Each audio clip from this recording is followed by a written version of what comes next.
Om Swastiastu. Selamat malam untuk Bapak dosen dan rekan-rekan semua.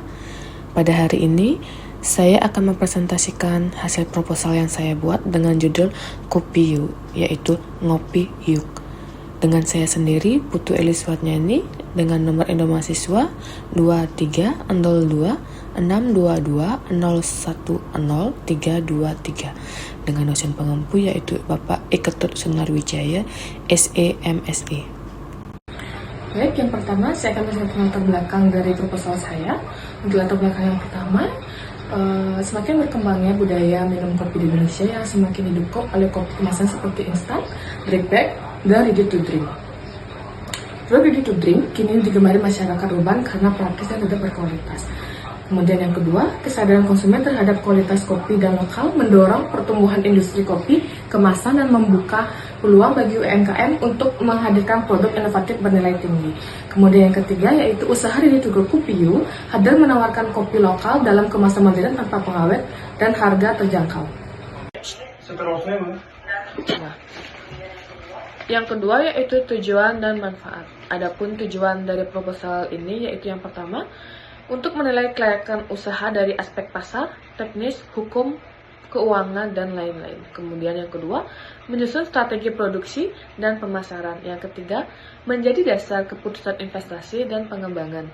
Dan yang terakhir yaitu untuk mengurangi risiko dan membuka lapangan kerja. Kemudian adapun manfaat dari proposal ini, yang pertama, manfaat ekonomi. Yang pertama, untuk menyediakan peluang usaha baru di sektor makanan dan minuman, kemudian memberikan penghasilan bagi pemilik dan karyawan, kemudian yang terakhir meningkatkan perputaran ekonomi lokal melalui kerjasama dengan petani kopi dan pemasok lokal. Kemudian untuk manfaat sosialnya yaitu menciptakan lapangan kerja bagi masyarakat sekitar dan mendukung pengembangan kreativitas anak muda melalui event komunitas diantaranya open mic, live music, dan lain-lain. Kemudian adapun manfaat budaya, yang pertama, mengangkat dan mempopulerkan kopi lokal Indonesia sebagai bagian dari budaya sehari-hari, kemudian menumbuhkan apresiasi masyarakat terhadap kualitas dan keberagaman kopi Nusantara. Yang terakhir yaitu manfaat edukasi.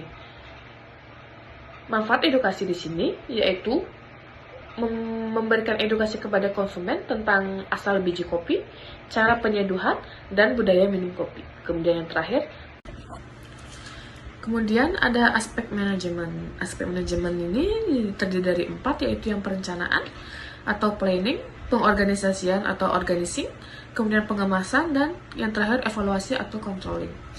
Untuk perencanaan sendiri, yang pertama menentukan target produksi dan penjualan, kemudian pengembangan varian produk kopi, penjadwalan aktivitas produksi, dan yang terakhir perencanaan anggaran untuk kebutuhan operasional dan pemasaran.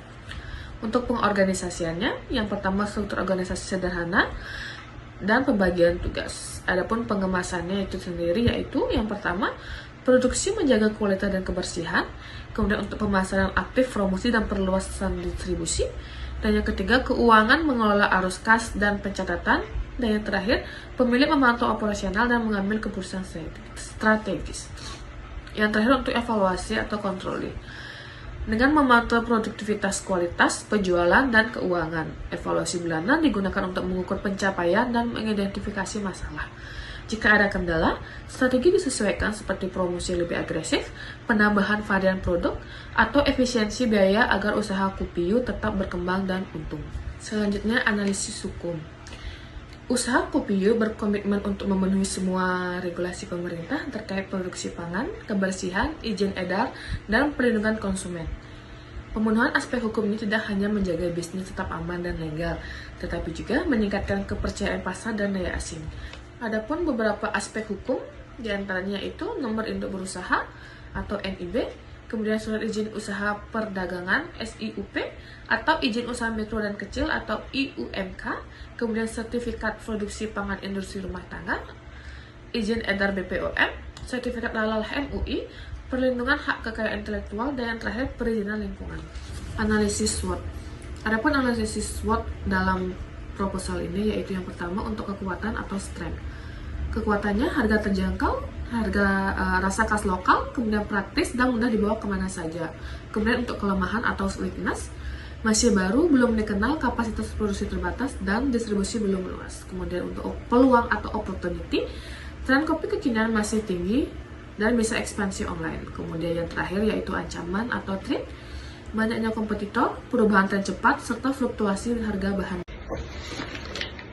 Kemudian ada aspek lingkungan dan teknis.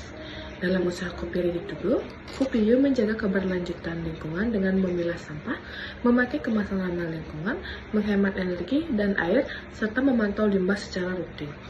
Penggunaan bahan baku lokal dan edukasi daur ulang juga dilakukan untuk mengurangi jejak karbon dan meningkatkan citra positif usaha. Kemudian produksi Kopiu berlokasi di Jalan Kenyeri 2, Gang 1 Nomor 1, area strategis dekat pasar, pusat wisata, dan jalur distribusi. Lokasi dilengkapi infrastruktur memadai dan berada di zona usaha yang sesuai dengan pengelolaan limbah mandiri sesuai standar UKL UP. Beberapa peralatan produksi Kopiu sudah tersedia dan masih layak pakai. Sisanya akan dibeli sesuai kebutuhan, seperti kompor gas, alat seduh manual, alat sterilisasi botol, mesin filling manual, blender, mesin seler botol, serta peralatan pendukung lainnya. Target penjualan dan peralatan. Penjualan akan meningkat sebesar 10% setiap bulan, didorong oleh pemasaran intensif dan perluasan saluran distribusi. Untuk bulan pertama, kami menargetkan sebesar 1.500 per botol dengan harga jual 8.000, sehingga menemukan total penjualan bulan pertama yaitu 12 juta. Kemudian untuk bulan kedua, kami menargetkan 1.600 botol dengan harga yang sama, Rp8.000, sehingga menemukan total penjualan sebesar Rp12.800.000. Untuk bulan ketiga, sebesar 1.710 dengan harga Rp8.000 mendapatkan harga total Rp13.680.000, dan semakin bulan semakin meningkat 10%. Kemudian untuk peralatan, yang pertama kompor gas, yang kedua alat seduh manual, alat sterilisasi botol, mesin filling manual, blender, mesin sealer botol, dan peralatan pendukung lainnya. Selanjutnya, analisis keuangan. Dengan modal awal, kami menargetkan sebesar Rp19 juta dengan rincian sebagai berikut. Yang pertama, alat peralatan produksi sebesar Rp10 juta, kemudian bahan baku awal, diantaranya kopi, susu, gula, dan lain sebagainya sebesar Rp2 juta. Untuk kemasan, Rp1 juta, kemudian biaya izin usaha dan legalitas sebesar Rp2 juta. Untuk promosi awal Rp2 juta, dan lain-lain atau cadangan sebesar Rp2 juta sehingga mendapatkan Rp19 juta. Untuk biaya operasional bulan itu sendiri, kami menargetkan Rp7.500.000 dengan rincian sebagai berikut. Bahan baku sebesar Rp1.500.000, gaji tenaga kerja 3 orang sebesar Rp4.500.000, listrik dan air sebesar Rp500.000, transport dan distribusi sebesar Rp500.000, dan pemasaran dan promosi sebesar Rp500.000 dengan keseluruhan total Rp7.500.000. Selanjutnya analisis kelayakan usaha. Adapun di sini omset bulanannya yaitu Rp12 juta, kemudian biaya operasional Rp7.500.000. Adapun investasi awal yaitu Rp19 juta, penyusutannya sebesar Rp166.000 per bulan, laba bersih bulanan Rp2 juta dengan periode proyek 10 bulan, dan tingkat diskonto kita asumsikan 1% per bulan. Dimasukkan dengan rumus NPV sama dengan C dikali 1 minus 1 ditambah R pangkat min N dibagi R dikurangi investasi. Mendapatkan sebesar positif Rp1.619.826 dengan arus kas bulanan sebesar Rp2.166.000 selama 10 bulan dan tingkat diskon 1%. Proyek ini mengembalikan investasi awal dan memberi ketambahan keuntungan sekitar 1,6 juta. Kemudian untuk analisis kelayakan usaha. Yang pertama, net cash flow. Jika keuntungan bersih stabil di Rp2 juta per bulan, maka estimasi waktu balik sama dengan laba bersih dikali penyusutan, di mana laba bersih sebesar Rp2 juta ditambah Rp166.000 sehingga menjadi Rp2.166.000. Untuk payback periode, di mana investasi awal dibagi net cash flow didapatkan sebesar Rp19 juta dibagi Rp2.166.000 mendapatkan 8,77. Jadi, waktu yang dibutuhkan untuk balik modal dari usaha Kopiu adalah sekitar 8,77 bulan atau 8 bulan 23 hari. Biaya variabel per unit, di mana biaya variabel dibagi unit terjual, yaitu Rp7.500.000 dikurangi 166.000 dibagi 1.500 unit, mendapatkan Rp4.900 per unit. Untuk contribution margin per unit didapatkan dari harga jual dikurangi biaya variabel per unit sebesar Rp8.000 dikurangi Rp4.900 mendapatkan Rp3.100 per unit.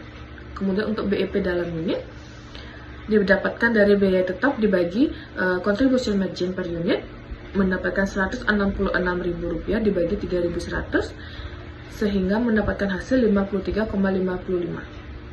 Kemudian untuk internal rate of return atau IRR. Langkah pertama, kita mencoba untuk 1% per bulan atau 0,01 dengan rumus anuitas. NPV sama dengan C dikali 1 dikurangi 1 plus R pangkat N minus N dibagi R, kemudian dikurangi investasi. Sehingga mendapatkan 2.166.000 dikali 9,5163 dikurangi 19 juta rupiah mendapatkan hasil positif 1.608.857 rupiah. Kemudian langkah kedua, coba IRR 3% per bulan atau 0,03. Berikut rumusnya. Dengan mengganti 0,01 dengan 0,03 sehingga mendapatkan hasil minus Rp529.020. Untuk langkah ketiga, interpolasi linear dengan memasukkan rumus sebagai berikut. ER mendekati sama dengan R1 ditambah NPV1 per NPV1 dikurangi NPV2 dikali R2 dikurangi R1. Dengan memasukkan rumus tersebut dan dengan angka-angkanya mendekati sama dengan 0,02505 atau 2,51% per bulan. Konversi ke tahunan sehingga mendapatkan 1 ditambah 0,02505 pangkat 12 dikurangi 1 mendekati sama dengan 1,02505 pangkat 12 mendekati sama dengan 1,3449 dikurangi 1 sehingga mendapatkan 34,49%. Kesimpulannya, IRR atau internal rate of return untuk per bulannya yaitu mendekati sama dengan 2,51%, kemudian untuk tahunannya mendekati sama dengan 34,49%. Karena IRR jauh lebih tinggi dari JTK Iskunto, di mana 1% per bulan sama dengan 12% per tahun, proyek ini layak secara finansial. Kemudian yang terakhir, kesimpulan dan saran. Kesimpulannya yaitu, usaha kopi ready to drink dinilai layak dijalankan berdasarkan analisis pasar, teknis, dan manajemen, keuangan, hukum, dan lingkungan. Permintaan pasar terus meningkat seiring gaya hidup praktis. Produksi dapat dilakukan secara efisien dengan peralatan sederhana dan bahan lokal. Secara finansial, modal awal relatif kecil dengan balik modal sekitar 8 bulan 23 hari dan prospek laba yang menjanjikan. Legalitas dan aspek lingkungan telah dipenuhi, termasuk pengelolaan limbah ramah lingkungan. Usaha ini layak secara ekonomi, kemudian operasional dan berkelanjutan, serta berpotensi untuk dikembangkan lebih besar di masa depan. Untuk saran, dalam menjalankan usaha kopi ready to drink, yang perlu diperhatikan adalah mengenai bagaimana menjaga konsistensi rasa kopi serta menambah varian rasa baru untuk mengikuti tren kopi di masa sekarang. Sekian presentasi dari saya tutup dengan terima kasih dan selamat malam.